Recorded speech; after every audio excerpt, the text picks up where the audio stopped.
Shuffle in Spotify is a total lie, and I'm not just going to tell you the reason. I'm going to do an experiment to prove my point. Now you might say, "There's nothing wrong with my shuffle. Nutty, nutty, nutty, nah." and because I'm a gentleman, I'm not gonna question you. But did you know last year, Spotify released a feature called Smart Shuffle, which makes your shuffle dumber. And since no one wanted to use it, recently Spotify has made it a default for a lot of their users. I used to be a tech bro, I know how these things work, and now I'm going to expose this nonsense. But first, let me explain how dumb shuffle works. You know, for these people. Nutty, nutty, nutty, nah. Essentially, whenever you're listening to a playlist that you've made or someone else have made, Spotify automatically adds songs to this playlist and they try to match the same vibe. Now you can turn this feature on and off. One click turns normal shuffle on, a second click turns dumb shuffle on, and a third click is no shuffle of any type. However, Redditors have reported that it works differently for each user. So you just have to keep clicking until this symbol is no longer there. So now that you're all caught up, it's time for you to know the truth behind how it works and what this means. See, Spotify is just a platform that connects listeners to the songs that they want to listen, but they don't own any of the songs, so they have to license them, and that costs money. What was it? What is Money. Allegedly, this is a total conspiracy theory that I just made up. Smart Shuffle pushes songs to your playlist that cost less to license. Even though I don't know this for sure, given that in 18 years, Spotify has not turned a profit and they're constantly looking for super smart ways to bring in revenue, like hiring Joe Rogan. The tail and the little feet are poking out. It's like, see if you can find that. It makes sense that they're looking for ways to save a buck. It also explains why Shuffle tends to play the same 30 songs in a playlist of 300, as other content creators have pointed out. Okay, but we still need to prove this theory. Let's ask Dumb Shuffle to play the next song.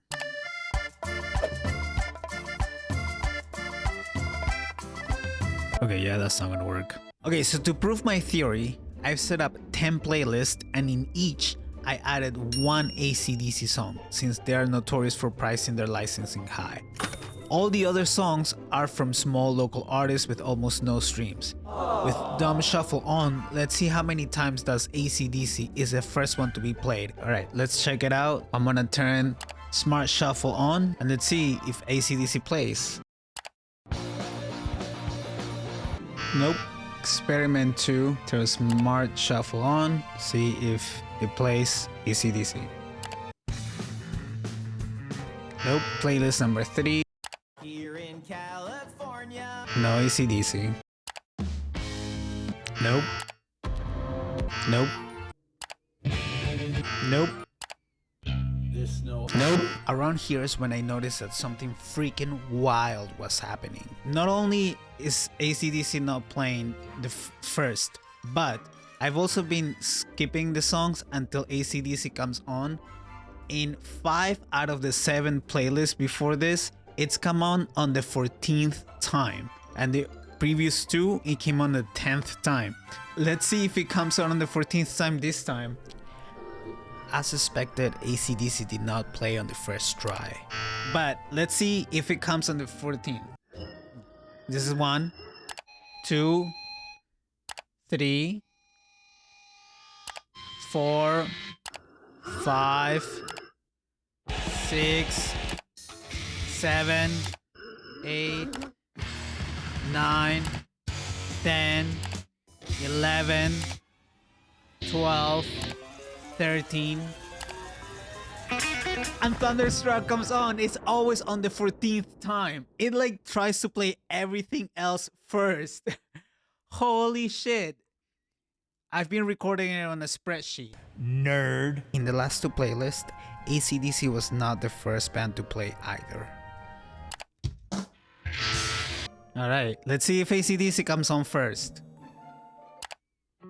No.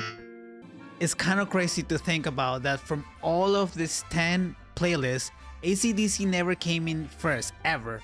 or in the first 5, or in the first 7 even. One time it came in 8, 3 times it came in 10, and everything else came in at 14th time. This is wild. But we've seen this movie before on Netflix.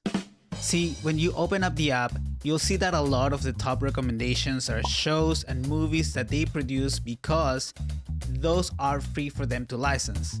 There's Narcos, Inventing Anna, Fuller House. Okay, don't clown on me for watching Fuller House.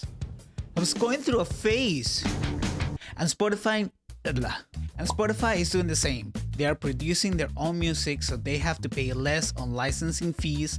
And this is great because they are employing artists, producers, sound engineers, and all kinds of creative workers that contribute to society by paying taxes and building the pillars of self-expression. Nope, just kidding. They're using AI. Dum dum dum dum dum. So let me show you. If you go to like a playlist, like Jazz in the Background, you can actually grab any of these artists and they're somehow very suspicious. Let's look at Eric Vardestu. Over 300,000 monthly listeners. No bio, because none of them have bios. But somehow, this artist was pretty much unknown and only put out 2 songs is in this huge playlist that has over 1.6 million listens. Let's keep going, because like all of these are just like weird shit like this. And I'm just picking at random. Look, Eternal Time Trio, almost 400,000 monthly listens. Verified artist, no bio, 1 word song names, 2024.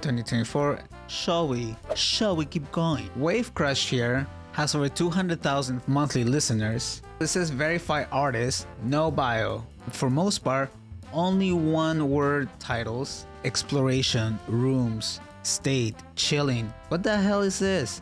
And all of the album covers look exactly the same. 2024. Look at this, Serial Party.